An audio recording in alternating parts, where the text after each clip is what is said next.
एक बार सभी देवता, सभी ऋषिगण बड़े परेशान हो गए और परेशान होकर के चले गए विष्णु नारायण भगवान के पास कि प्रभु कलयुग आ रहा है। कलयुग के लोग विषय वासनाओं में भ्रमित हो जाएंगे। कलयुग के लोग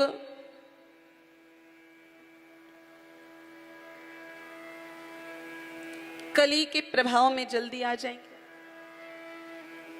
तो हमें ऐसा कोई स्थान बताए जहां पर कलयुग का असर नहीं होता। तब उस समय मेरे भाई बहनों, सभी ऋषि मुनियों को ठाकुर जी बोलते हैं कि आप सुकताल चले जाइए, वह कलयुग का असर नहीं होता।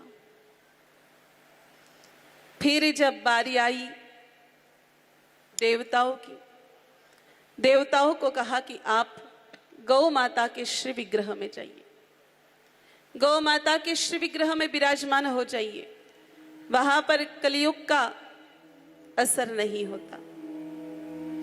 सभी देवता मिलकर के गौ माता के पास गए और गौ माता से प्रार्थना की कि हे भगवती गैया मैया, हे जगत जननी मैया, हे विश्व की पालनहार गौ माता, हमें कृपया आपके श्री विग्रह में स्थान प्रदान करिए। तब मेरे भाई बहनों, गौ माता ने सभी देवताओं को कहा, मेरा अंग अंग खाली पड़ा है, आपको जहां बैठना है वहां बैठ जाइए।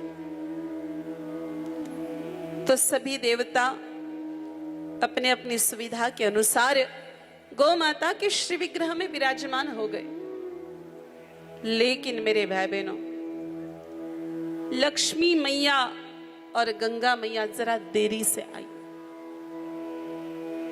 लक्ष्मी मैया स्वभाव से चंचल है और गंगा मैया निरंतर प्रवाहित है, इसलिए दोनों देवियां देरी से आई और गौ माता के पास जाकर के हाथ जोड़ के बोली कि मैया, हमें हमारा स्थान बता दीजिए। गौ माता ने कहा, देवियों, आपको आने में देरी हो गई। और देखिए, हमारे बहनों को पता नहीं क्या एक बीमारी है,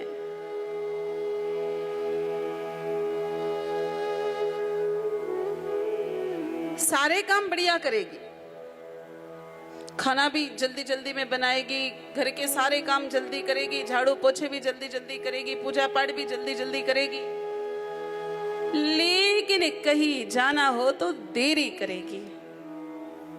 ये कुछ समझ में नहीं आता है। जो माताएं बहनें काम काज में इतनी जल्दबाजी करती है, उनको कहीं जाने में इतनी देरी क्यों होती है भला? तो कभी कभी तो फैशन का भी चक्कर पड़ जाता है बहनों, थोड़ा लिपा पोती में टाइम ज्यादा लग जाता है। परंतु हमारी लक्ष्मी मैया और गंगा मैया की तो ये समस्या है ही नहीं, उनको तो कोई लिपा पोती करनी है नहीं। लेकिन जाने में देरी हो गई, और जाने में देरी हो गई तो मेरे भाई बहनों, दोनों देवियां इस बात के लिए क्षमा प्रार्थी है और क्षमा प्रार्थी होकर के दोनों देवियों ने गौ माता के सामने हाथ जोड़ करके कहा, मैया, आने में विलंब हुआ, फिर भी आप कृपानाथ हैं, फिर भी आप दीन दयालु हैं। माँ, हम पर कृपा करके कोई उचित स्थान हमें प्रदान करिए माँ। तब गौ माता ने कहा कि देवियों, यूं तो कोई स्थान खाली नहीं है, परंतु अगर आपको उचित लगे तो गोबर और गौमूत्र में जरूर स्थान खाली है। अगर आपकी इच्छा हो तो आप गोबर और गौमूत्र में विराजमान हो सकते हैं। तब मेरे भाई बहनों, लक्ष्मी मैया ने कहा कि मुझे बैठने के लिए अगर गोबर का निवास प्राप्त हो रहा है तो ये मेरे लिए सौभाग्य का विषय है। और गंगा मैया ने कहा कि अगर मुझे बैठने के लिए परम पवित्र गोमूत्र प्राप्त हो रहा है तो इससे बड़ा सौभाग्य मेरे लिए क्या हो सकता है।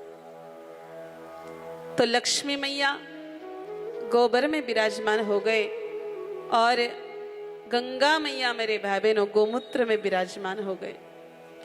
दोनों देवियां अति प्रसन्न हो गई और प्रसन्न होकर के दोनों देवियों ने आशीर्वाद दिया कि जिस घर में सेवित गोमाता का गोबर गिरेगा वहां पर कभी भी माता लक्ष्मी की कमी नहीं आएगी, और जहां पर सेवित गोमाता का गोमूत्र गिरेगा वहां पर कभी भी भूत प्रेत बाधा नहीं होगी, कोई तंत्र मंत्र वहां पर असर नहीं करेगा, कोई जादू टोना उस स्थान पर असर नहीं करेगा मेरे भाई बहनों।